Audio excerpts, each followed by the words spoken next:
Well, hello everybody, and welcome back to my Let's Play episode 116 of the game known as Torment Tides of Numenera. I don't know the end part. Okay, I'm IVATOPIA. Anyway, we were trying to afford this. We're trying to look for stuff I can sell. So I don't know what I can use, what I can't. Like, really, I don't need that, but at the same time I do, because if this ends up being useless, because look, it is a medium, and I normally wear light, this could be useless, I need to go back to that, so I've got to keep that for now. Okay, I want to keep stuff that's going to help my health, improve stuff like that. I want to keep that for now. What is this? Eyes of Fine Artifact. It's worth 127. Sucker Punch. Attack that deals weapons damage if the target has a negative feature. Oh, give me Sucker Punch. Don't I have that anyway? Small glass plate fashioned into a pin. How would be called a fashion item as a crowd of unworthy eyes compete. Look out through the glass into the curious world of you inhabit. The eyes reveal weakness and fall, especially those already weakened. Okay, let's sell that. 300, and I need 720. I don't ever use that, so I could sell that. Spirit Shard Cloak. Oh no, still only gives me extra 100. Okay, what's this? Scriptures of the Great Devourer.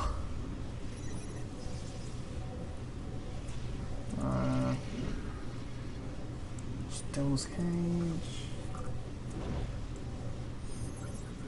Mercaster. I don't know if any of this is useful, or it's just basically to replace for these. That's my problem.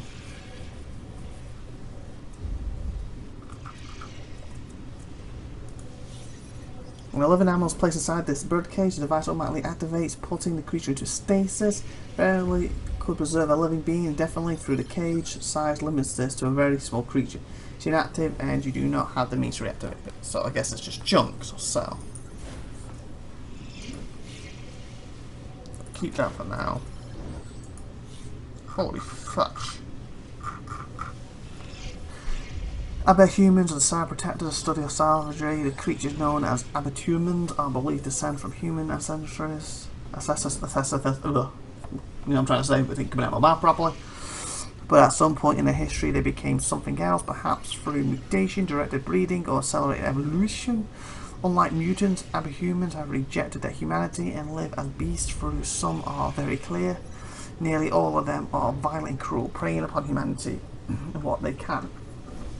Historically, two species of abahumans have been common in psychoprotectiny. The first is the vile Mudan, hunched and bird-like, with sharp, dirty beak and thick down of black feathers.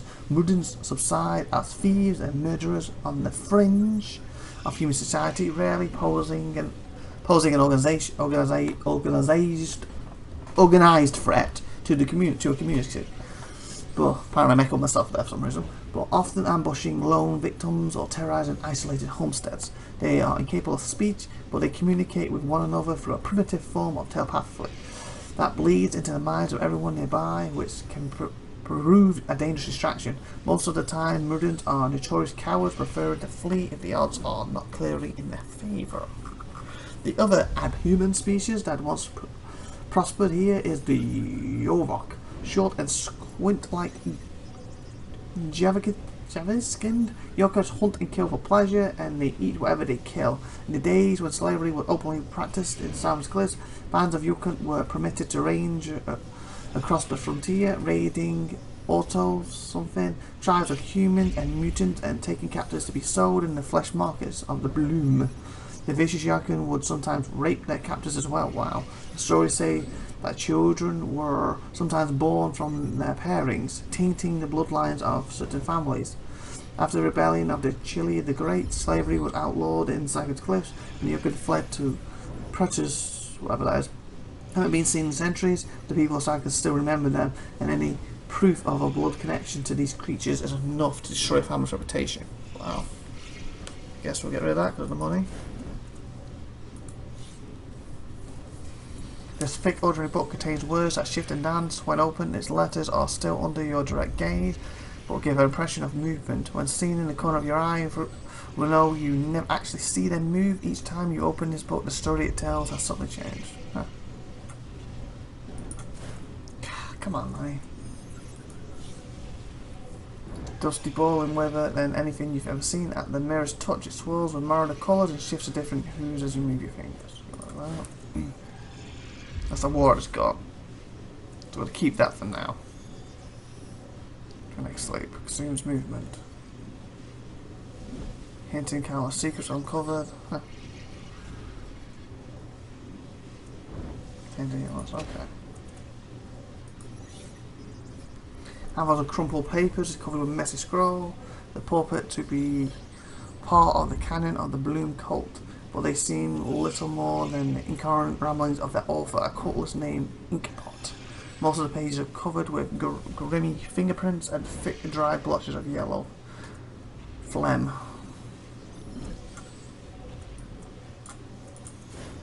Okay, now we have it.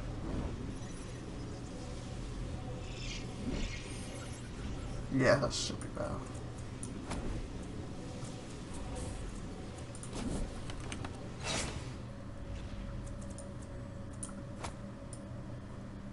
Wow, that was cool.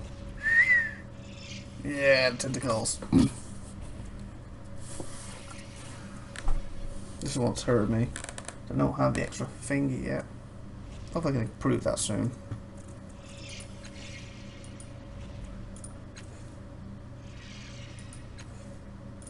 Do you have no space for any?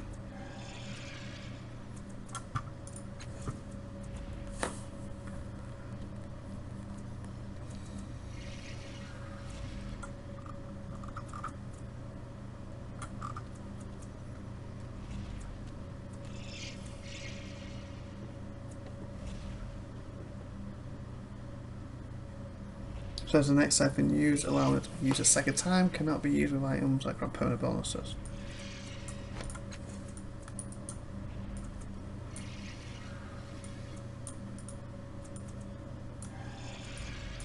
No, he doesn't have any, does he? Space for it. Well, it says limit, not a 2. So he does. She has 3. He could have 6, seriously? Why are these people not having these siphon things in?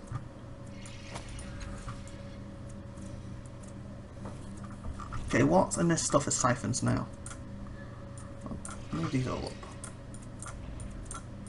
If I just sold some of these siphons, I didn't realise it.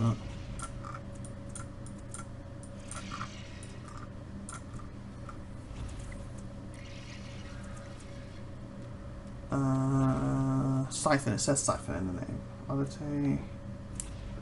Usable. Cloak. Oddity. Don't have any more siphons left.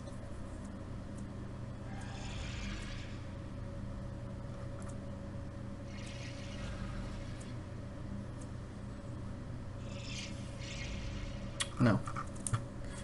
What does this do?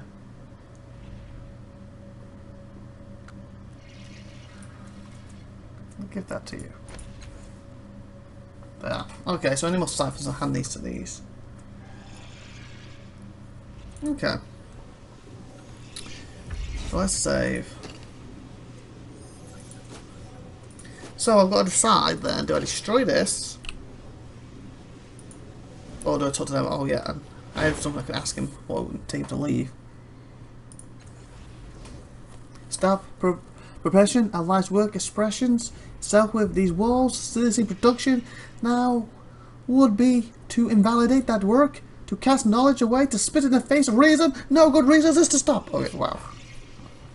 That's like you have years of data that still need analyzing. Most of the weapons are non-functional. Annihilation not enough for you. The cutlass will kill you, destroy your work in its time. I don't have time fighting that.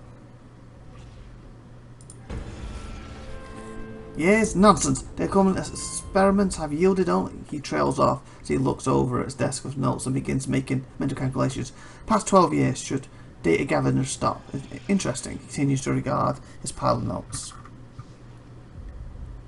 Field generators generating. The relevance of the statement to my work is negative. He breaks off as the importance of your statement strikes him. He hurries over to the machine and inspects it fully, his crest bobbing with the quick movements of his head. As he stands, his face is grim. It may fail within a year. This situation is dire. The repair of the generator will be difficult, perhaps not possible. Some of your armor weapons are non-functional. Maintenance of the construction is essential for safety and continued well-being. Unfortunately, is a task that continues to be deferred. Dangerous crash flutters, then Nicosians. In case of major attack on the structure, we may well be overrun. No, your cultists will kill you and destroy your work. It's time to stop.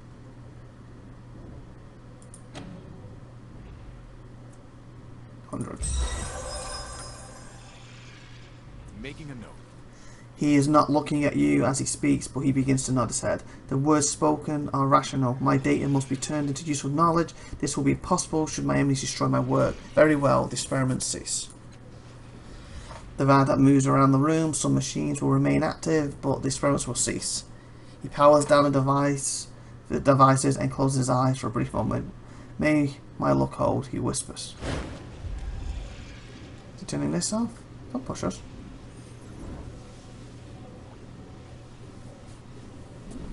Because I could have turned that off, but it's better you do it yourself. I guess he's turning stuff off. I guess we've done it. Just hopefully they don't attack him and kill him now.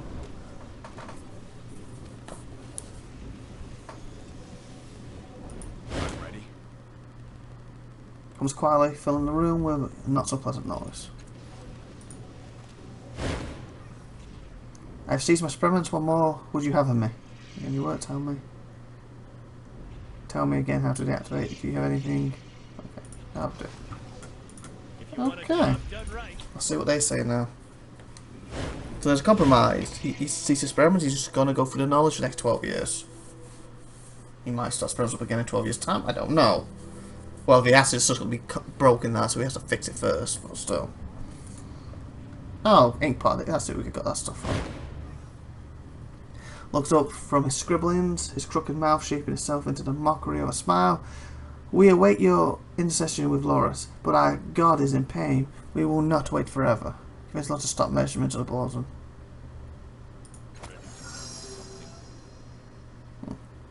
Glasses have a shiny metallic frame that always feels warm. Praise the Devourer, he embraces you. You don't need to do that. Well, I do literally have some Devourer on me, so... That's the equivalent of thing, isn't it? It's like someone who's, you know, you should not wear animal skins. I'm so against that, but then hugging someone who's wearing animal skin. That's the equivalent of that, isn't it? Do not wear the bloom, and when the bloom, he hugs me. Bending. He embraces you, eyes feverish. Eyes wild and feverish. Do you have a culturist caper? Caper? Kappa? Caper? About bending and twisting in. Whatever. Releasing you suddenly, he rummages in a pocket and drops a handful of shins in your hand. I could need money. Along with a small device. Payment from the experiments. In the manner of the outside world. But the great reward is the favour you have earned from our God. How much did you give me? 180, not bad. Gain item butterfly, is that what it says? Butterfly. All the favours on your ropes. Great Devour, they are ever changing. Yeah, I've read that before, didn't we? So to drink from that pool. Better than save, those fluids are the holy sanctions of the Great Devourer. To drink them is to put your mind in communion with the bloom. He leans closer to you, and your eyes are drawn to the profusion of festering sores in his mouth. Ew.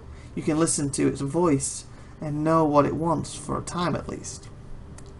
Wow. Okay. Moving on. Okay, so our next location we have is here, here, or here. I'm thinking this sleigh boat's where I need to go to get to the main area of the bloom. This might take me back to this, I don't know, so I think I'm going to try here first. See if it does. Then I can tick it off as done. Something I could do. What? Follow me by walking. I'm glad you can do that. Of course. Okay, I go. Let's see if this is a different area or is it going to be a different way to where it came from. If it's a different way, then I can just tick it off. You know, been there, done that. Seen the site, what a t-shirt. Oh, crud, this is different. I was expecting that. As you enter the slum, because unlock the little Nasha. You nearly crash into a small confrontation. 5 mutants surround 3 guards dressed in the distinctive garb of the Melon enforcers. Before you hear them say a word, you already know the mood here is ugly, and is likely to turn to violence. Oh crap, can I save? Can I save? A mutant who looks like his face is full of spores or insects' eggs leans towards a disgusted, terrified human and says, "You're leaving a trail of fear, P-word. Who'll pay for your protection?" One of the other guards, less phased, pushes the mutant back. I kind of wish I know who's doing what at the moment nowadays.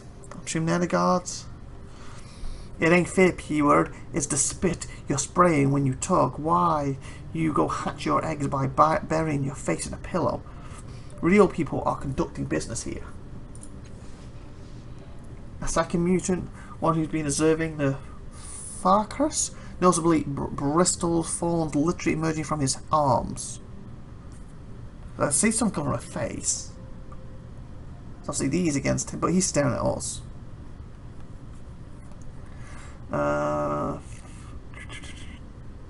Bristles formed from his arms, not his face. His arms, shoulders and face. Okay, he pushes forward. Okay, face. It's probably this guy then.